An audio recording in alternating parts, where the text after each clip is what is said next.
You hear it all the time, right? That technology is going to solve all our biggest problems. But what about one of the biggest problems of all? Global conflict.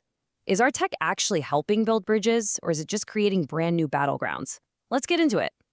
And this really gets to the heart of it. You've got this one tool. On one hand, it's amazing for connecting people, for creating dialogue, for, building understanding. But then you flip it over and that exact same tool can be expertly weaponized to spread hate and tear us apart. It's wild, right? Two totally different outcomes from the same piece of tech. So that brings us to the big question. Can we actually use these powerful tools to stop conflicts, before they even get started? What does the evidence really say? Let's take a look.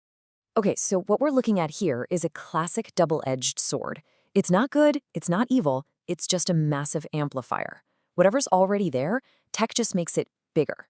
And that's absolutely key to understanding this whole thing. So, can it help? The answer is yes, but. And it's a big but. Technology absolutely can help prevent conflict. But, and this is crucial, it's not some magic wand we can just wave. Its real impact, well, that comes down to us. It's all about how we decide to use it. So let's start with the good stuff, how it can be a force for peace. So let's kick things off on the optimistic side. How can tech actively, build peace? Well, one of the biggest ways, maybe the most powerful, is through transparency. Because when you think about it, transparency is what trust is built on. And that link is so important. See, conflict loves to grow in the dark, right? It's fed by suspicion, by rumors, by outright lies. Transparency is kind of like flipping on a really bright light. It's a disinfectant. It just makes it so much harder for malicious actors to operate in secret. And look, this isn't just some abstract idea. We're talking about actual tools being used right now. I mean, think about it. You've got satellite images tracking military movements, making it impossible for a government to lie about it. You've got people on the ground with their phones documenting human rights abuses. You even have open platforms that show you exactly where your tax money is going. That kind of openness, that builds some serious trust. And this all leads to something really incredible. Using tech as an early warning system. Basically, by crunching huge amounts of data, we're talking everything from social media chatter to economic reports, we can actually see the warning signs of conflict bubbling up. Things like intense polarization online or a sudden scarcity of resources. We can spot this stuff way before things turn violent. But, and here's the catch, you can have the best alarm system on the planet, but if nobody does anything when it goes off, what's the point? That signal is just noise. The tech is only ever half the battle. Now, it's not all about big data. Tech also just opens up conversations. I mean, the same platforms we use to chat with our friends, like Zoom or WhatsApp, they can be super powerful tools for peace. You can get leaders in a virtual room to negotiate. You can give communities a direct line to voice their concerns. You can even get people from opposite sides of a conflict to just talk to each other. And that can be huge for breaking down stereotypes. Okay, so we've seen the bright side, the promise.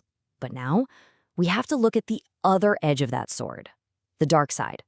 The peril of misuse. Because yeah, for every single good thing we just talked about, there's a flip side.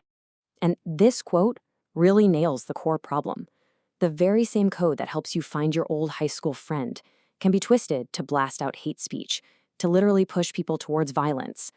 The tool itself doesn't care, but the person using it, their intent changes everything. And the risks are no joke. You've got misinformation, which just poisons the well of public debate. You have governments using tech for mass surveillance to shut down anyone who disagrees with them. And then you have the algorithms that can be tuned to amplify hate, driving wedges between people and setting the stage for actual real-world conflict. So look at this breakdown. It's so clear.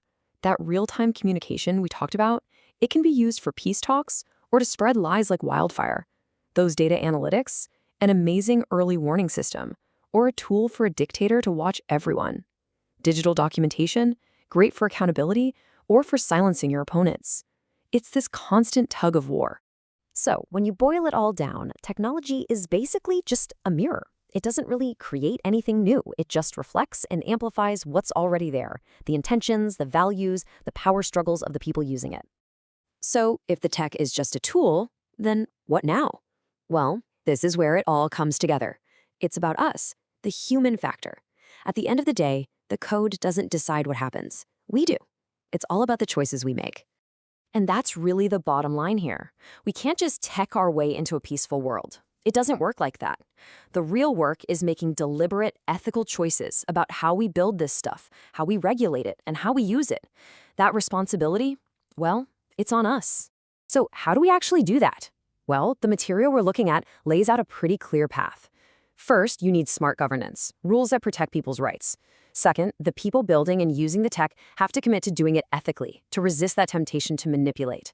And third, and this is huge, you have to plug the tech into real-world peace-building efforts. It can't exist in a vacuum. It has to be part of a bigger strategy. And that's the key thing to remember. Tech is an enabler. It can make the hard work of building peace faster, more efficient, more effective. But it can never replace that hard work. It's not a substitute for people sitting down and talking, for negotiation, for the messy human process of reconciliation. So here we are. This powerful tool is in our hands. It's sitting right there. With it, we could build a more connected, more transparent world. Or we could build something much darker, more divided, more controlled. So the only real question is, what are we going to build?